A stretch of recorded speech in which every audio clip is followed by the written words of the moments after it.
You're listening to episode 35 of The Secular Buddhist.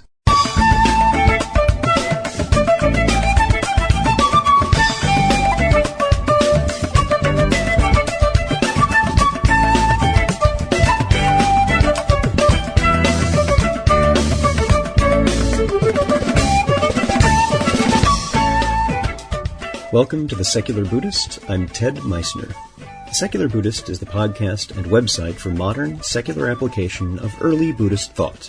The podcast has interviews and roundtable discussions pertaining to engaged Buddhist training and practice, and the companion website has show notes for each episode, along with resource materials on Buddhism, critical thinking, science, secularism, and skeptical thought.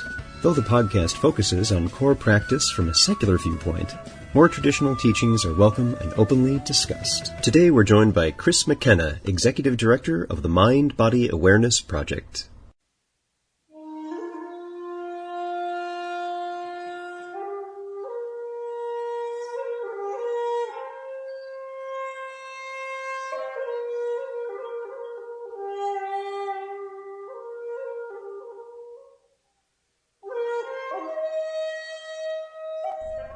Many of us started our Buddhist practice out of an interest in Asian culture, through martial arts, or we heard meditation was a good way to relax.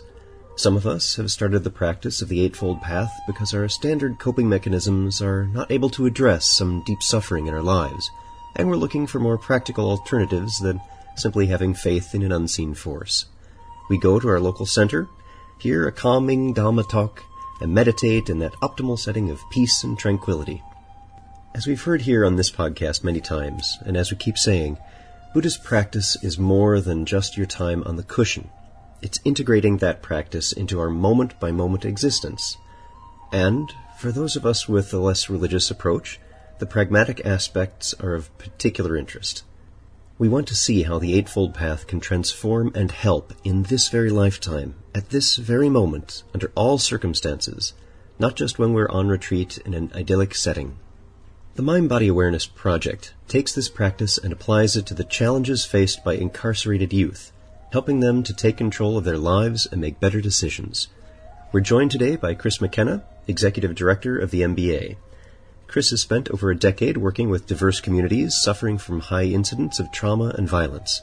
He has a 15-year history with mindfulness meditation and has taught mindfulness practices to refugees with post-traumatic stress disorder and other severe mental health conditions. He's on the advisory council of Honoring the Path of the Warrior, a project of the San Francisco Zen Center, which teaches mindfulness and somatic awareness techniques to U.S. soldiers returning home from the wars in Iraq and Afghanistan. Chris also serves on the executive committee of the Tibetan Association of Northern California, focusing on the effort to acquire a community center for Tibetan refugees living in the Bay Area. He received his Bachelor of Arts in Religion and Asian Studies from Columbia University. He has the good fortune to study with several excellent teachers in Zen, Taoist, and Vajrayana Buddhist traditions. So sit back, relax, and have water from an ice-cold mountain stream, before the ham's bear makes beer out of it. And we're here with Chris McKenna. Chris, thanks so much for being here. Thank you, Ted. It's a pleasure, man. So one of the things I wanted to ask, because there's a different story every time when talking to a Westerner who, we don't all start with a Buddhist practice. We somehow come to it. It's not a part of our regular cultural trappings. How did you encounter mindfulness practice in Buddhism? Well, for me, I guess you could look at me as one of these, second generation kids in the sense that... In the sense, I was raised in the Bay Area, and I was raised around a lot of people whose parents were involved in early Buddhism, particularly in the Zen tradition, but some also with Trungpa Rinpoche.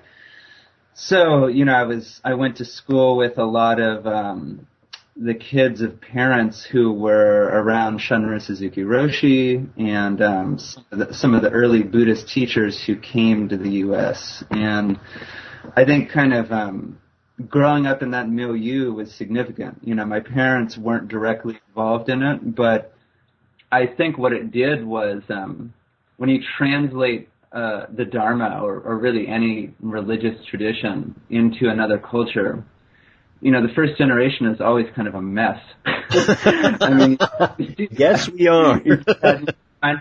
And I mean, there's always this active translation, and people are kind of, decoding symbols and, forming new traditions. And so I guess there's all this kind of like criticism of what is the Dharma doing in the West and how are we managing it. But from where I sit, and I think some of the people that are share my background, we're pretty grateful to the people that were in the first generation, to our parents' generation. They made a lot of mistakes, particularly spiritual authority figures, which they admit to. But the way I look at it is someone had to make those mistakes. And for 50 years of Buddhism in the West, I think we're doing pretty well. I would agree completely, because this is a modern culture, regardless of it being in the West. Just modern culture itself is a change, and that's occurring all over the world, let alone Western modern culture. It's a whole new kind of ground that Buddhism is finding itself in, and it's taking various forms, whether it's the evolution of kind of a West Coast way of approaching Zen to secular Buddhism or whatever. It's finding its own niche with the people who are practicing it. Yeah, no, I totally agree. So I think sometimes the frustration that we have with how it's developing is like we put an unfair pressure in terms of time on the whole process. There's this kind of frustration with, why can't we have our own form? We're diluting all these other forms, and I think all of that is sort of solved with a longer view. So I guess for me in particular, I began encountering teachings when I was a teenager. I ended up going actually to Tibet when I was 17 for about 6 months. Worked on installing a sewage project. That's the kind of drainage system near Tingri. And, I guess how I would put it is nothing necessarily. I didn't have some like, oh my God, I woke up to Eastern philosophy kind of moment. But what I did have is I had the typical emotional issues of American teenagers. I also had quite a lot of drug use at an early age, and I think a kind of a slight longing for peak experience, and probably a lot of depression and kind of polarized emotions that weren't seen so clearly at the time. And so all the early experience really did for me was really, it grounded my nervous system. I got there, I was basically in the middle of nowhere for a long period of time. I was staying with a Lama who, I had already some sitting experience, but he really was like, all right, you're doing this every day. And, who really knew what I was doing? I didn't really know what I was doing, but I think that, almost as a mammal, like biologically, your system begins to kind of recalibrate. And, we're so profoundly scattered and busy, and there's this constant emotional charge and kind of almost like, we have all these experiences, particularly as teenagers, that don't resolve themselves, that we don't give kids the space to let their experience resolve and recalibrate. So that was kind of, that was the turning point for me was really finding some essential experience of who I was just as a human being. And, a trip did it, and sitting was an integral part of it, and basically I've never turned back since. So tell me about your involvement. Well, first tell us about what the Mind Body Awareness Project is, and then how you became involved with it. Sure. So the Mind Body Awareness Project, I'm just going to refer to it as MBA, so we don't. Yep. Having to do the long the form. The entire long form version, yeah. The acronyms, so listeners beware. It's MBA now. And I'm a computer guy. We use acronyms all over the place. I've had entire sentences with nothing but letters. So MBA, it was a good idea, I guess you could say. And it was the idea of a group of people about 10 or 12 years ago. One of those was Noah Levine, who's a Theravadan teacher, kind of mixed with, like a strong punk rock juvie hall background. Yep, author of Dharma Punks. Correct. So Noah had a bunch of friends living in Santa Cruz, and then a bunch of them moved up to the Bay Area. A lot of them had that background, and like they had been somewhat at risk. Some of them had spent time in juvie, and then they had basically found practice. So there was this very simple idea of like, we're kind of living near the Alameda County Juvenile Justice Center. Why don't we go in and try to share these tools in some way? So you could call the founding of it more of a club than an organization.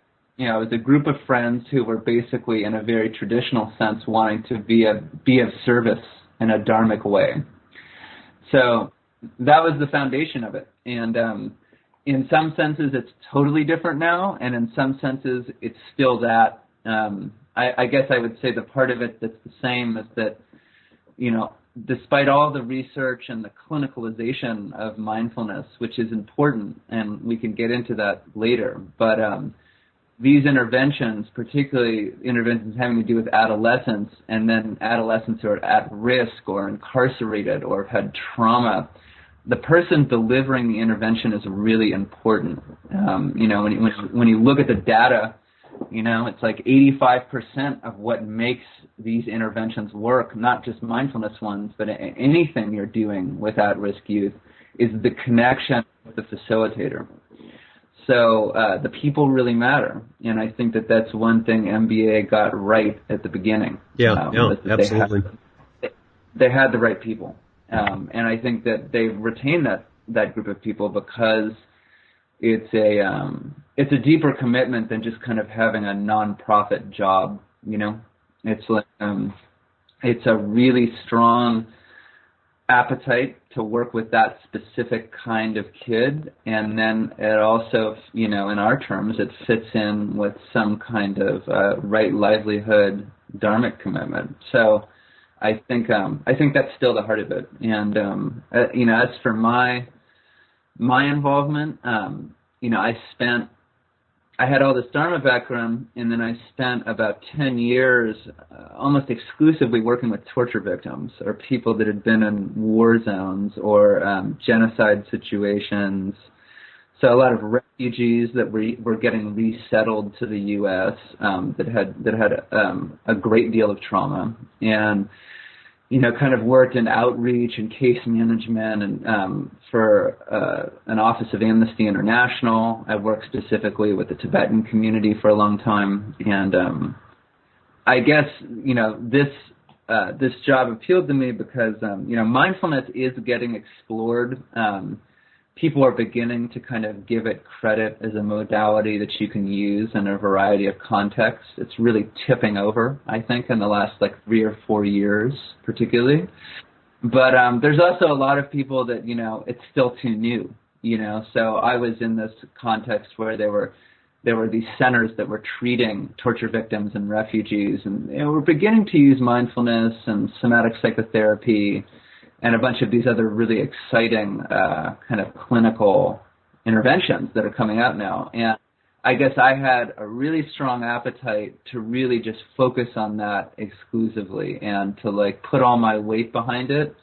And then also with a really local population, with kids that are in Oakland and San Mateo that are really in our backyard, So that was the draw. It's kind of the same work, but you can be above board about it. You can say, yep, we're using mindfulness. The awareness-based aspect of this is the center of the intervention, even if there are other things around it.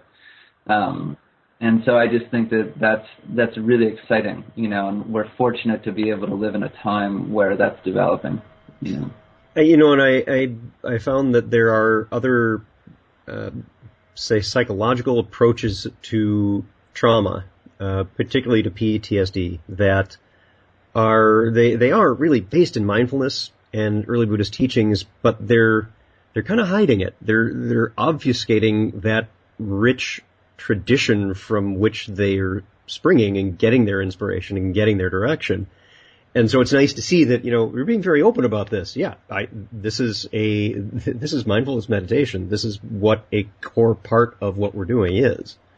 I see that you're also, one of the things that you're also participating on, and this is part of what you've been talking about, is the Advisory Council on Honoring the Path of the Warrior. Can you tell us a little bit about that? Sure. That's my friend Lee Lesser and Chris 14. They're both kind of old Zen Center people. Chris is a Zen priest. Lee is a sensory awareness trainer. And, they're part of this movement that we're all in, which is basically, they have a good grip on mindfulness technology and other kind of somatic-based approaches to dealing with emotion and trauma. And their basic thing is, vets from Iraq and Afghanistan, U.S. vets are getting sent back. It's been in the media a ton. There's just a huge amount of untreated PTSD in that population. The VA is beginning to address it, and there have been like a number of kind of small victories recently. But basically, you're still, in terms of deploying tools that can really allow people to self-regulate and self-manage the healing process. I don't think we're doing that well yet. They're isolated programs, but I think the Honoring the Path of the Warrior, the idea is that you can begin a program, even if you're just doing workshops at first, you can really begin to transmit these tools and, give people a kind of toolkit for self-healing that they can take with them. So that's the idea there. It's just starting up, and I think we'll see more from that program in the next couple of years, because I definitely think there's a demand. And actually, I will want to follow up with you and probably do another interview later on as that gains ground on some of the experiences you're having to share that with people listening, because that, in particular, I think we're doing a disservice to the people that are fighting our wars for us. And I don't think it's on par with how poorly we treated the soldiers who were drafted into Vietnam and went off and got shot up and had horrible things happen to them. They came back and had horrible experiences here too. I think we're doing a little better than that, but not with the kind of treatment that you're talking about and you're starting. And it seems like that's coming primarily from grassroots efforts, from people starting these things rather than programs that are already in place and structured. You're building them yourselves. That's right. I think what it comes down to is what are life skills, I think that's part of it. What are people, just by virtue of being born, what are they entitled to kind of know and have taught to them? And I think when you look at our youth, the first thing is, just giving someone a space to actually be themselves and go direct, to have the space to sit in the fire of their own experience, and then to actually say in a straightforward way what is going on with them and how they need support.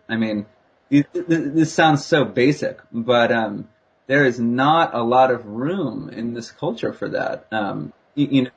So, with so-called at-risk adolescents, people are so cynical about treating this population and how we're going to solve these so-called enormous problems we have. But, you go into a juvenile hall with kids that, they've robbed, they've stolen, they've done all sorts of stuff. But over 6 weeks, if you sit them down and you really give them a space and you really give them a human connection and you begin to teach them some technology for really being with themselves and entering back into their actual experience, it works. And it works because they're human, that's like, in the dharmic sense, it's like, as you put on your website in so many places, this is not a belief system. Right. Right. This is a physics issue. If you explore stillness in a certain way, there's gonna be a certain kind of fruition. It's not because someone 2,500 years ago said so. Right. Yeah, and that's come up a great deal lately on some of the comments we've had from. There was an article I just linked up on the Facebook fan page that was critiquing Stephen Batchelor's work, and yes, a lot of the discussion and responses, people were, I think, very good in in saying, yes, I agree with that. Yeah, and we're all Buddhists. We're in that same boat together. But please don't call us bad Buddhists because we have yet to see evidence for mystical experiences and rebirth, things that we can't see. Buddha said it's something we need to experience for ourselves. I haven't experienced it. It is correct for me to question that and suspend judgment on it. And that doesn't mean that I don't practice and get value out of this in this very moment. And that's what we're talking about here, is that, if we put off our practice to a future lifetime, yeah, I'll get there. We're not going to start. We're not going to do what we can to improve things in this lifetime, in this world, which is what you're doing. And I was also pleased to see on the website, you also have a link saying in 2010, MBA formed a partnership with the National Council on Crime and Delinquency and Colorado State University with the goal of conducting some first longitudinal research on the effects of mindfulness-based programming on at-risk violence-prone youth. You're going to provide, here's the evidence. Here's the efficacy of this. It's not just you saying, well, it works. It's, no, we're actually going to provide the evidence for that. And that will help carry it forward. Yeah, I think, as your listeners know from listening to Cliff Sarin and other researchers, the research and even indeed how we measure the impact of mindfulness is evolving about as quickly as Dharma in the West in general. Yes, absolutely. Together, they are going hand in hand. Yeah, it's really changing. And so, on the one hand, I think from the Dharmic perspective, and I'm not making a metaphysical statement here. I'm simply saying that there's always going to be something incomplete about the expression of our experience in that realm. Verbally, there's always, in translating from the non-dual to the dual, there's always kind of a disconnect. But I feel like on the other level, on terms of what we can actually say from a science base to actually deploy this stuff in a clinical context and show people how it works, I'm, again, pretty optimistic. Cliff with the Shamatha project, he's shipping blood back to UCSF every day to test for cortisol levels. The stuff that they're able to tell just physiologically in the nervous system about changes during intensive practice is remarkable now. And I think for us, like where we fit into that piece, we're not going to have the resources or even the desire to do something that big. But the way I would put it is we now have 20 or 30 years of data that suggests that for anxiety and substance abuse and stress and self-regulation, that this really is mindfulness-based interventions really have something to offer. So all we're trying to say is we're performing an adaptation that if you get the right people and the right curriculum and the right dosage and the right environment, you can start really using this stuff with youth effectively and even at-risk youth. Right. And so you put that beautifully that you said it is suggestive of, with the 20 years of data, that these are tentative conclusions. It's a very scientific approach. And as you mentioned, Cliff Sarin in his interview and Catherine McLean, that was on a few episodes before his, had said the same thing. And there's an overall participatory effect here that people are naturally gravitating towards contributing in the way they're best at doing. And we have Dharma teachers who are traditional religious Buddhists who are contributing their wealth of wonderful knowledge about the Dhamma. You have people like yourself and Noah and other folks who are taking that teaching and placing it into a modern context where we're getting on the ground effective help for people who really need it, and in youth who will then take it for many, many years to come, hopefully. And then you have scientific people who are going in and doing the studies that are providing the validation that's necessary to help things like get funding for projects like yours and get some buy-in to people who may otherwise say, oh, meditation, that's that TM stuff. That's just, that sounds kind of wacky. And they stay away from it because we haven't had this kind of practical application and scientific validation. And we're starting to gain that, particularly in a more modern Western approach to it. Yeah, that's right. I guess, what I would say is on our side, like if you look at our kind of research horizon right now, I mean, we already have a bunch of good pilot data. There's our program manager, a guy named Sam Himmelstein, who was incarcerated himself for a while, but he went on to get a PhD in clinical psychology and just finished his dissertation actually on our latest curriculum. So I think it's safe to say in the next year at some point we're going to get some of the first peer-reviewed journal articles on mindfulness-based interventions specifically for incarcerated youth out of that data set.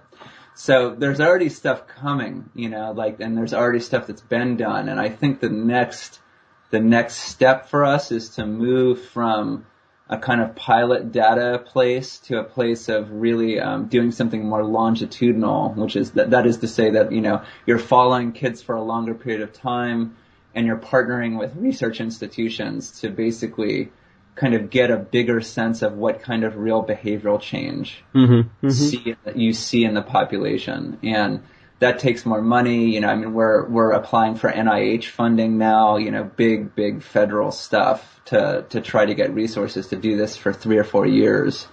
So I think that that's kind of next on our plate, and I think it'll happen. You have to twizzle away for a while, but I think we have the right partners, and it's kind of inevitable.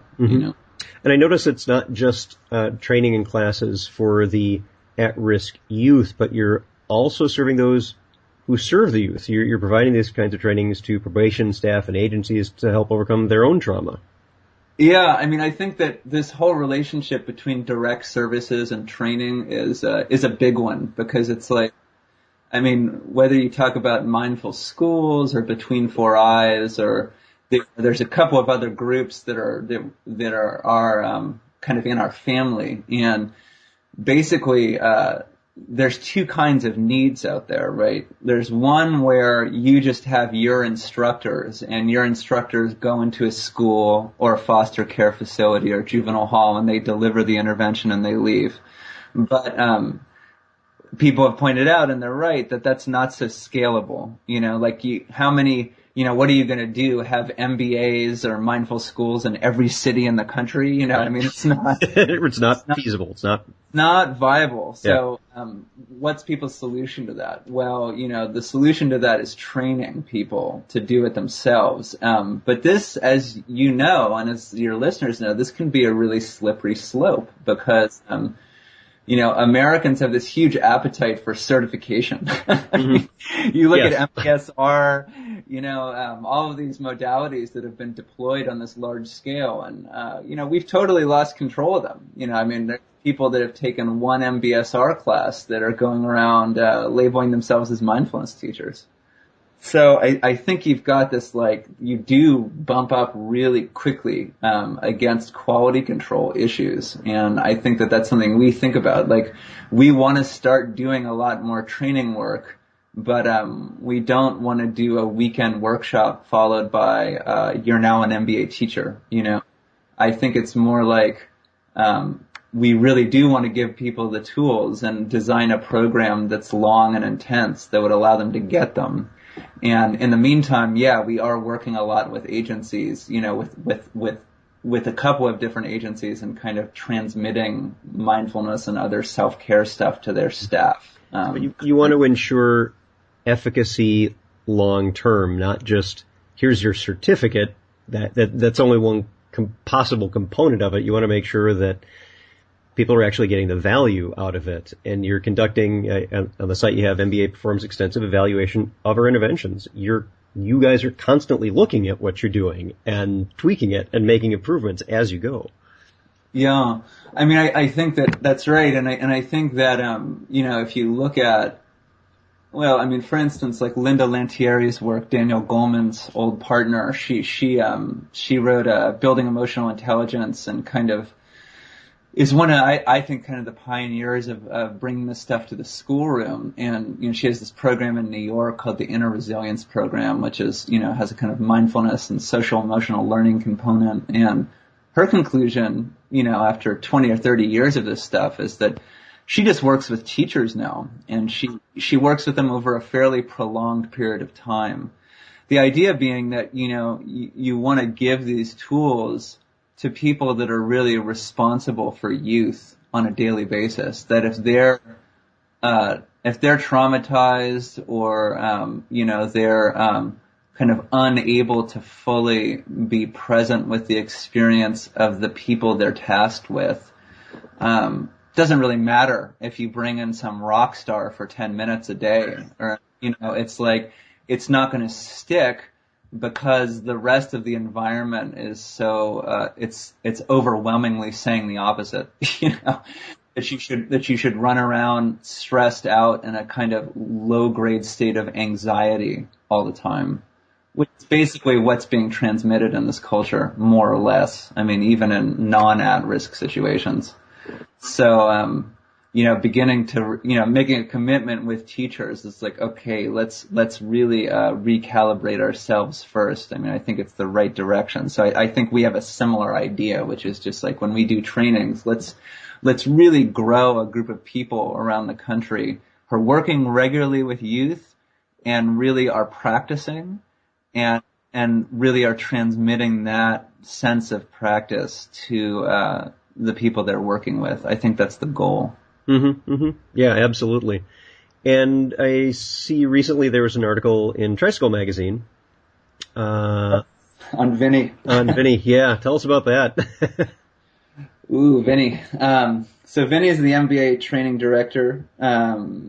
Vinny, a lot we could say about Vinny, but we'll bring him on the podcast. Yeah. You guys should have a little special session with Vinny. But Vinny is he was one of the primary curriculum developers for us.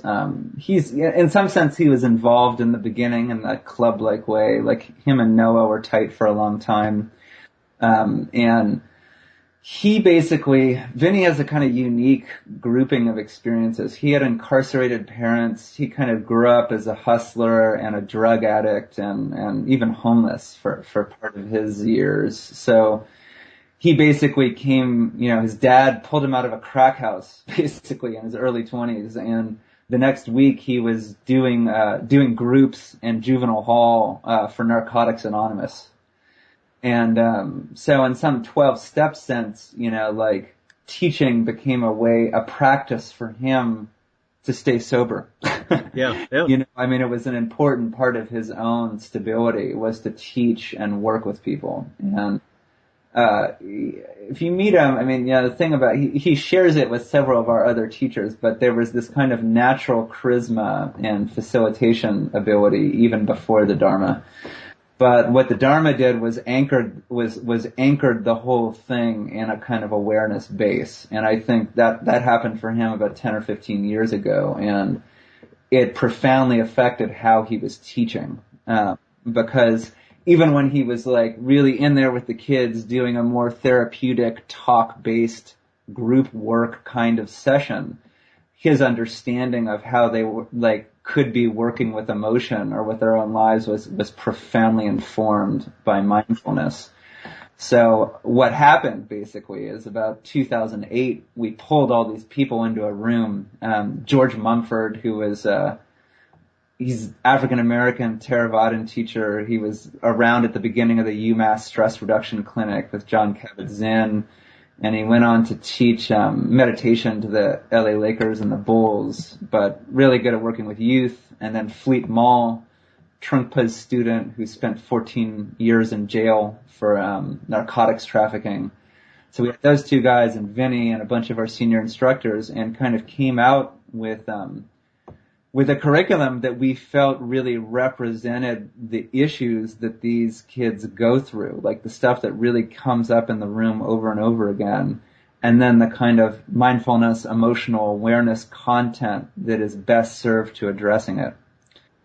So that was Vinny's that was a lot of coming together of all that he had taught, and, his role for us now is, he's the training director and, kind of like my main partner in developing this work. So. Now, what are some of the things that are the biggest challenges you see to the work that you're doing? Good question. I try. Yeah, no, it's good. It's I write good. these down beforehand sometimes. Everyone unconsciously, shies away from the challenges. Right. Yeah. It's like, what are some of you're in a job interview, they say, what are some of your flaws? Like, I have terrible breath and, my hair is greasy and I have a flatulence problem. What are you going to say? You got to make it good. Challenges, I think, well, I kind of grazed it a couple answers ago, but I think one of the biggest challenges that everyone faces in this field is integrity. Yeah. And I'll tell you what I mean by that. The first thing I mean is around this whole issue of replication. And, one of the biggest ways that, we can screw this up is by, kind of getting into a wrong relationship with money and growth and the relationship of money and growth to the quality of the intervention. I want to say I'm not like making some kind of like crazy statement like, we shouldn't grow or we shouldn't become bigger and more well-resourced. I actually think that quite the opposite. I think we should come together and really fundraise and get organized on the business side. So don't mistake it for that. What I think I'm saying though, programs that really work with at-risk youth, I mean, in a population that's already proven to be treatment resistant, and you come in and you do something and they really like it and it's really impacting them, if you notice they're profoundly local often, and they're usually quite intense, and in some way, in some kind of capitalist sense, they're inefficient. In the sense that you're using a lot of man hours on fewer kids over a longer period of time. And because of how we're living right now and because of we have this, in this culture we have this like cynicism mixed with this totally ridiculous idealism. And so part of the way that manifests is that we think that we're just hoping that if we keep doing research and all this stuff, we're gonna hit some silver bullet treatment, And mindfulness can be talked of like that. I'll be at conferences and people will be talking about it in this evangelical way that is ridiculous. Right. Actually. It'll cure everything. It will cure cancer. Really, No. It's naive and it speaks of a lack of contact with the actual population they're trying to help. So what I would say is something's working here, as Cliff would say. We don't know quite what it is. We're trying to figure it out. But in the meantime, we have to be careful. We want to train people. We think we can do that in a quality way. We want to scale the program up. We think we can do that carefully, but I think it's like the challenge as a community is to kind of grow, but still have that very personalized, very intense, and kind of high integrity mindfulness intervention delivered to the people that really need our help. And I think that's not going to go away. If anything, it's going to get more intense because as a therapy, it's going to get more accepted. Dharma is going to get more accepted. And I mean, this is hardly unique to our world. I mean, if we look at yoga, I mean, it's like everything, it's like, it's kind of everywhere now, this issue. So I think that that's a challenge, that we have to monitor. And I think that the other challenge, it's a little bit different, but it's, just this idea of, getting the general public comfortable that we can teach mindfulness in a non-religious context or in a context that's not threatening their theology. And I think that this is particularly important with school-based work. With the kids we work with, no one's really paying attention to what we're teaching them because they've already been thrown away by the system, more or less. But if you get into mainstream school-based work on a large scale, and you begin to get federal funding for it and hardcore quantitative research, we really, we have to, you gotta watch bowing, you gotta watch the namastes. Right, right. There are all sorts of little things that maybe we do, and some people are gonna say, and have already said that, if we strip it down too much, we're gonna lose the essence. you know. Yes, I run into that discussion every day that people are concerned that if we, in effect, secularize the teaching, and I think we have different definitions of what we mean by that, because very religious, traditional people view this as a threat to the Dhamma itself, instead of a natural evolution of the teaching that fits within the cultural context of our time. Yeah. Doesn't change the teaching. And what people don't understand is that when we challenge things like rebirth, we're not saying that this is horribly wrong. We're saying we don't see how this works.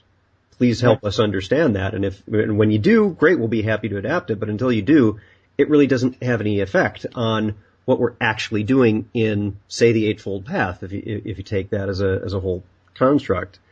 And that's a challenge that we face. I think you said it very well, is right now you can kind of capitalize on the unfortunate and sad state of affairs that these are youth who have effectively been thrown away. And they're not watching. They're not as concerned because, well, these are incarcerated youth. We're done. And so you're able to capitalize a bit on that. And even though that is a challenge, because these are people, these are children, and they need to be valued. And that's part of what the problem is, that they're not being valued. And by giving that to them, you're helping them, but at the same time, as you said, as you grow and it gets more attention, there may be groups who say, oh wait, you're teaching them a religion that isn't ours, and that's bad. And that's where one of the interreligious symposiums that I participated in was explaining that just meditation itself doesn't, if you take on a meditative practice, if you're just resting your mind on the breath, there's nothing in your Bible that says don't do that, and that's bad. And it's ridiculous to think that mere attention is a bad thing that's against anyone's religious beliefs. I think that's it. That's exactly it. And I mean, I guess what I would say is my plea a little bit is for the Buddhist community just to calm down a little. Yeah. Because I mean, to be honest, full disclosure, I mean, Vinny, a bunch of us come from very traditional practice backgrounds, and what I would say is as do I originally. Many of us do, and there's absolutely nothing wrong with that. And I think that's where there's a lot of misunderstanding, that there's this presumed belief that we want to bring down religion. No, not at all. We're not. When it comes down to it, if you're already at the point where you're having a discussion about whether you want to have a so-called traditional or a so-called contemporary practice, you're already outside of the population that we're serving. Right. Yeah, I mean, right. That's kind of, if you already have that kind of freedom or that kind of so-called choice, we're not concerned about you. I mean, I guess that would be my greater point, is that because they're, whether it's Theravada or Vajrayana or whatever path one might gravitate towards, the fact is we can declare victory a little bit, because if you want a traditional practice and you've already been turned on to mindfulness, that is very available to you. You've already got plenty of places to go. Yes, that's right. But let me tell you, you can't just, these youth and a lot of people in schools have never heard of this stuff. Right. So it is not our job to go in there and to present some kind of traditional rubric that makes no sense. If people really get turned on to what we're saying, I think that, we have to have some faith that, the fruition of someone really having a positive experience with this material is a little out of our hands. I mean, if they really wake up and get engaged, then they're on their own path. We're not needed after that, So I think it's not so much traditional versus secular. It's what population are you reaching, and what stage is that population at in their exposure to this material? And if you really look at that squarely, then I think a lot of these other problems just kind of go away. Yeah. They do, and I think there needs to be more of a a respectful understanding that different people will approach the teaching in different ways, and that doesn't threaten the integrity of the Dhamma itself. I mean, just as a concrete example of what I'm talking about, we get funding from the Kinsey Foundation, which is the kind of operational arm of Dzongtsar Kinsey Rinpoche, who's a filmmaker, well-known Vajrayana teacher. So, he's giving money to us and a number of other very clinical, very secular efforts that are basically about getting basic mindfulness skills in environments that they are currently not. At the same time, he is a very traditional Vajrayana teacher. I mean, for the people that want it in the U.S., you can go all the way with him, and he doesn't see a problem. He's just like, as long as you know what you're doing, as long as you're clear, then there's no problem. And I agree. It's like, we don't think we're somehow sitting there giving Vajra initiations and leading these kids to enlightenment. That's not our understanding of what we're doing. You guys aren't sacrificing goats every time you it's just, oh my goodness. Yeah, so I think it's, people should have that clarity, and I think if they do, when we get into these discussions, whether it's Linda Lantieri, we talked about earlier, I mean, she's testifying at Congress about mindfulness and social emotional learning. If we're clear, then it's going to be easier for us to enter into these contexts and not have other people feel like we have some hidden agenda. Right. Like we're trying to convert everyone. Mm-hmm. And that transparency is just going to help show that. Yeah. Exactly. So what do you think is next? What's the big new effort that is going to be taking your time for the MBA project? Yeah, another good question. I think it's threefold. I think the first thing, just in our direct services, we work in 3 or 4 counties right now, in kind of this, mainly in juvenile halls, some in foster care and some in schools.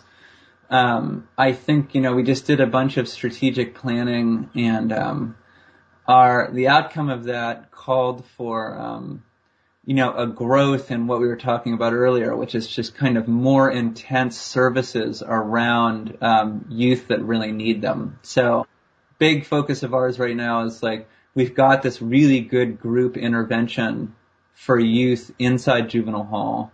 So how are we working with them when they're out back in the community? How are we working with their family? How are we integrating a one-on-one component? How are we doing a certain level of referral work around social and vocational services. Because when you really look at research that works with at-risk communities, it doesn't matter what the intervention is. What all the interventions that work have in common is that they're really wraparound. They're kind of throwing a bunch of different kinds of services at the youth and the youth's family, and some of it is sticking. And so from my perspective, I think that we have to do more than we're doing now. But the research question, if you will, is, can we have it all within the container of kind of awareness-based practice? Can that be the thing that's kind of mediating all these different interventions and activities? And I think at the top of that pyramid is this dream of ours. We think we've begun doing the first kind of retreat-style practice for youth and juvenile hall, probably in the world. Mm-hmm. Yeah. We've been doing these day-long intensives, and I really, and all of our instructors really would like to start doing multi-day retreats. The same way, as us as older Buddhists, everyone has a retreat experience where it really, even if they couldn't stay with it, right. It really showed them some aspect of awareness that just, it would have been very difficult to see had they not had that much space to really practice and decompress. And I think that we have some pretty good ideas about how to modify a traditional retreat schedule for the youth we're working with to produce a similar kind of opening. So that's a huge goal for us, and we've already started on it with the intensives, and I think that we're gonna move in the next couple of years towards retreat style practice. That's my hope. Secondly, we're working with Oakland Children's Hospital right now, which is a big research hospital. We had this kind of tipping point about 6 months ago where the head physician of the Alameda County Juvenile Justice Center, a really wonderful doctor named Tomas Magana, he was getting sick of how many pharmaceuticals were getting prescribed to youth who had anxiety and insomnia complaints. It's like basically giving Benadryl to kids just to kind of shut them up. Right, right. So he was like, mindfulness has very good results with this stuff in the adult population. We should be trying a version of this with youth, who are in kind of institutional correctional situations to lower the amount of drugs. And so what that meant in practice was actually making our program and like a mindfulness intervention a formal medical prescription. So it goes in the medical file. It's not just a kind of community program or something they're doing recreationally. It's something that's being clinically mandated and monitored and evaluated. And that was exciting for us. It's like we're still working out the kinks, but the idea of working in the medical wing of a juvenile justice center or an at-risk school is very appealing to us because it sets up a good container with the youth, to put it in that kind of wellness framework, to take them out of their everyday environment, into a kind of clinic and, in a closed space, a closed container. Those are all, that presents really good conditions for working. So I think we're just exploring, how this interfaces with the medical side in general, is a big priority. Yeah, I see that's with the Children's Hospital and Research Center of Oakland. You have an article about that on the website, which I want to share with people is mbaproject.org, where you can find a lot of things we've been talking about are there, particularly on the MBA's mission page, where you talk about direct service and research evaluation and advancing the field and having a new national model. Yeah. The national model is key, and I think that that's not a project we're going to do alone. I mean, I think that my good friend and actually board member Daniel Reck-Chafin, he's been organizing for the last few years a mindfulness and education retreat at Omega, where this community of people around the U.S., which includes us and Mindful Schools and all these people that are doing this work, kind of come together and kind of share best practices. And the new national model, I feel like for all of us, is going to be showing the country that we can adapt these interventions to the needs of the specific youth we serve, and that mindfulness should take its rightful place alongside of all these other interventions as something that can really be seriously used. And I have no doubt, that in 30 years it's going to be there. It's just like how rocky the road will be or how long it will take. There's some variance, but I feel like very confident that the benefits are going to be fully seen. Excellent. Yeah. So, Chris, anything you want to say before we wrap up the interview? Yeah, I mean, I guess what I would say is that, to all I'll make a kind of general plea, particularly to, Buddhists who have some interest in supporting these more kind of clinical or social aspects of like deploying these practices. It's not even so much about supporting me, but it's about supporting anyone around you who's doing this work. When I was doing when I directed a group that did a lot of the United Nations reporting for the Tibetan government in exile, and there was this constant kind of push to try to get people who are involved in Dharma to give money to social justice issues or, direct services or whatever it was. So much of the money, went back into the Dharma center they were loyal to. I mean, I saw some money go to building monasteries and temples for lamas that were never going to visit them because they were, under house arrest. So, I'm not asking people to stop financially supporting Dharma centers in the U.S. That would be ridiculous. But when people are looking at how to spread this work to communities that really don't have access to it, I guess I would call for a little bit of moderation and reason. You can always carve out 10 or 20 bucks and give it to kind of giving access to Dharmic teachings to people who would not have access to them. And still, support your retreat center. I mean, don't stop doing that. But we have to we can't just keep giving our dana to things that directly benefit us. That's not dana. Right. Right. It isn't. Self-interest. It's an ignorance of the overall community that we have. And that's one of the things that we discuss now and then, is that we see a Western Buddhism taking the face that really looks, for the most part, like me, a middle-aged white guy. And there's plenty of resources for the middle-aged white guy. There's not as many resources in sharing the Dhamma with at-risk youth. And that needs, I think, much more attention than, it's not to say, you're right, I agree with you, let's not stop supporting the local, center, but certainly do that. But here's an area that really needs it, that's doing very good work for kids who would not otherwise benefit from mindfulness teaching, and that's what they're doing. Yeah. Exactly. Well, Chris McKenna, Executive Director, MBA Project Inc., that's the Mind Body Awareness Project. The website is www.mbaproject.org. Chris, thank you so much for being here. Thanks, Ted. My pleasure.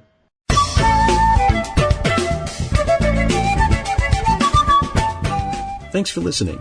If you'd like to learn more about something you've heard in today's podcast, please come visit the companion website at www.thesecularbuddhist.com, and you'll find an entire web page devoted to this and every episode. There are also links to discussions about today's topic on the Secular Buddhist Facebook fan page. The music for The Secular Buddhist is used by permission from John Kaizan Neptune's CD, Steps in Time. Additional music is provided courtesy of Monty Levinson of Taihei Shakuhachi and Rodrigo Rodriguez. Their websites are linked on The Secular Buddhist on the About Music page. Until next time, remember, every moment you have a choice. Make it the best you can. See you next time on The Secular Buddhist.